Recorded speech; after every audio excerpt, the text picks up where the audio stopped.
Hello everyone, my name is Khushbu Chaudhary and welcome to our channel B Studiotic. आज के video में हम करने वाले हैं एमपीएस 003 के यूनिट 8 लेजिस्लेचर, जिसे हिंदी में कहते हैं विधानमंडल। स्क्रीन पे दिए गए सभी कोर्सेज के लिए वीडियो इंपॉर्टेंट रहने वाली है, सो वीडियो को एंड तक देखिएगा। अच्छी लगी तो लाइक शेयर कमेंट करना बिल्कुल मत भूलिएगा और ऐसी वीडियोज़ के लिए हमारे चैनल को भी सब्सक्राइब करें। इसके साथ आप जुड़ सकते हैं हमारे साथ टेलीग्राम चैनल पर, जहाँ पर आपको इन सभी वीडियोज़ के फ्री PDF अवेलेबल हैं। तो चलिए वीडियो को स्टार्ट करते हैं। Introduction से legislature is often used as synonymously with the term parliament. Legislature is also known as a lawmaking body. Today it is associated with a multitude of functions. One of the most important function is to exercise control over executive. देखो legislature क्या होता है, जहाँ पे laws को बनाया जाता है, राइट।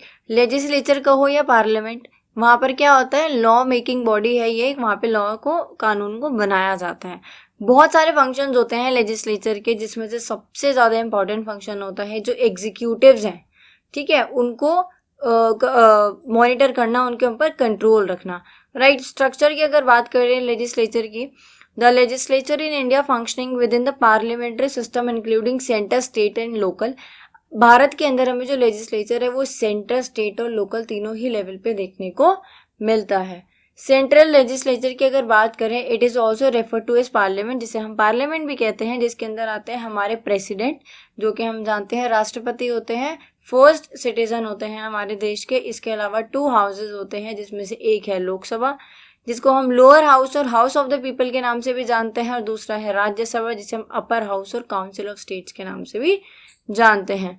ये था सेंट्रल लेजिस्लेचर, इसको हम आगे डिटेल में डिस्कस करेंगे। अगर बात करते हैं स्टेट लेजिस्लेचर की, तो स्टेट लेजिस्लेचर के अंदर कौन कौन होता है, गवर्नर होता है, 2 हाउस होते हैं, ठीक है। 2 हाउस में कौन कौन से होते हैं, लेजिस्लेटिव असेंबली और लेजिस्लेटिव काउंसिल। हम देखते हैं ना गाड़ियों के ऊपर लिखा होता है MLA और MLC, तो वो कौन होते हैं, मेंबर होते हैं। MLA कौन होते हैं, मेंबर ऑफ लेजिस्लेटिव असेंबली, और MLC कौन होते हैं, मेंबर ऑफ लेजिस्लेटिव काउंसिल। इसके अलावा देखिए अगर लोकल लेजिस्लेचर, इट कंसिस्ट ग्राम सभा एंड म्यूनसिपैलिटी। देखो लोकल लेजिस्लेचर को ना हम सेल्फ गवर्नमेंट के नाम से भी जानते हैं, जिसके अंदर हमारी पंचायत आती है, राइट, ग्राम सभा, और म्यूनसिपैलिटी आती है।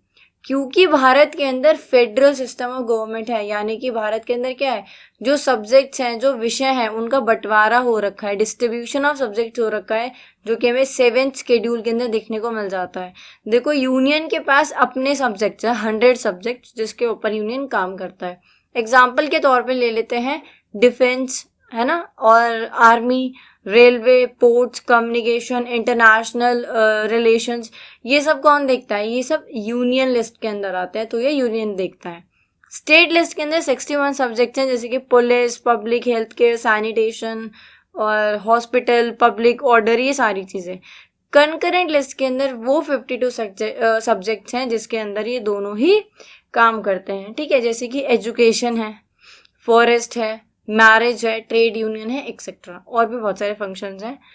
तो हमें क्या दिखता है लोकल लेजिस्लेचर के अंदर, कि यहाँ पे जो काम है ना उसको बांट दिया गया है, सबको अलग अलग फंक्शंस दे दिए गए हैं कि सब अपना अपना काम करें, जैसे कि क्या हो, जो काम है वो अच्छे तरीके से हो और जल्दी हो। क्योंकि अगर एक ही बॉडी काम करेगी तो सारी चीज़ें नहीं देख पाएगी ना।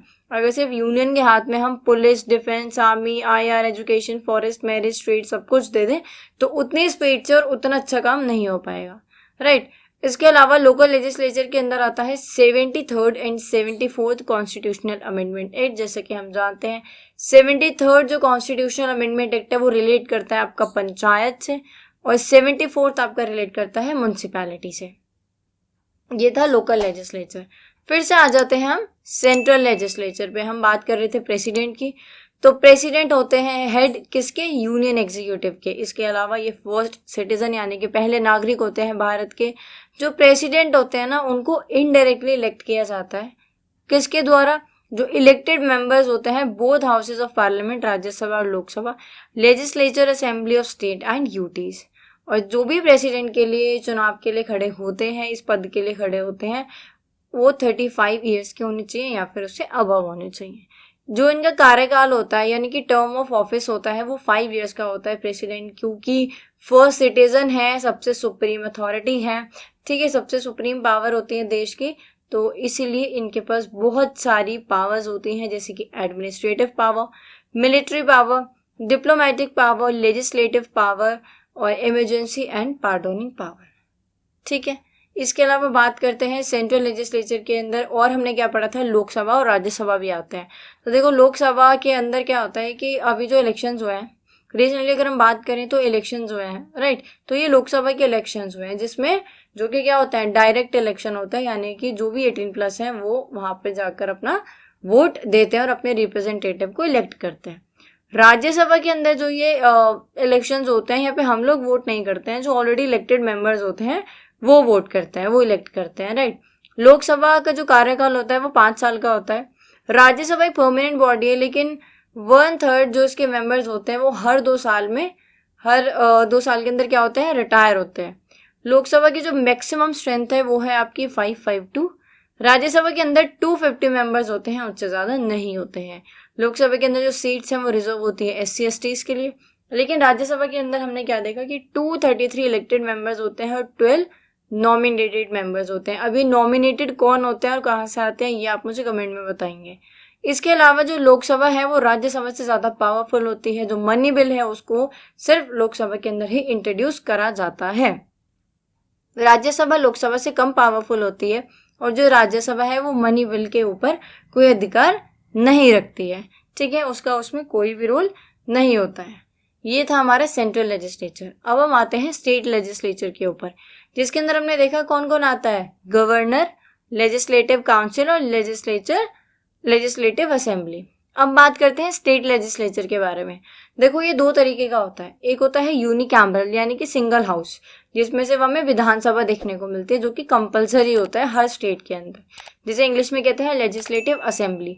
दूसरा है आपका bicameral system. Bicameral यानी बाय यानी 2, तो यहाँ पे बात हो रही है 2 हाउसेस की।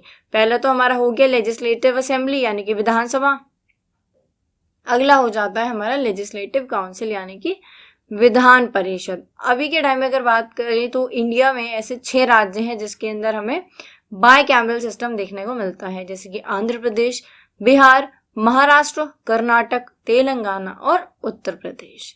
ठीक है, ये था हमारा स्टेट लेजिस्लेचर। अब पार्लियामेंट के कुछ फंक्शंस की बात करते हैं। तो देखो जैसे प्रेसिडेंट के पास बहुत सारे फंक्शंस थे ना, ऐसे पार्लियामेंट के पास भी बहुत सारे फंक्शंस होते हैं। Legislature, executive, financial, electoral, judicial, constituent, ये सारे फंक्शंस कौन परफॉर्म करता है, पार्लियामेंट। ठीक है, पार्लियामेंट्री सॉवरेंटी, देखो क्या होता है कि भारत के अंदर ना संप्रभुता है, यानी कि जो भी ये बॉडीज है ना, एग्जीक्यूटिव ले लो, जुडिशरी ले लो, या फिर आप लेजिस्लेटिव ले लो, है ना, लेजिस्लेचर ले लो, सबके पास ना अपने अपने फंक्शंस हैं और उनको लेके कुछ एब्सोल्यूट पावर्स दी गई हैं जिससे कि वो फाइनल डिसीजन खुद से ले सकें, लेकिन वो जो भी डिसीजन है वो लीगली लिया जाना चाहिए। जैसे कि एग्जाम्पल है गोलकनाथ केस 1967 और Keshavananda Bharati case 1973। So that's all for today guys.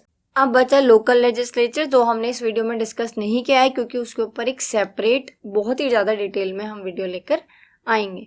Thanks for watching, मिलते हैं अगली वीडियो में। टिल देन बी स्टडी और टेक।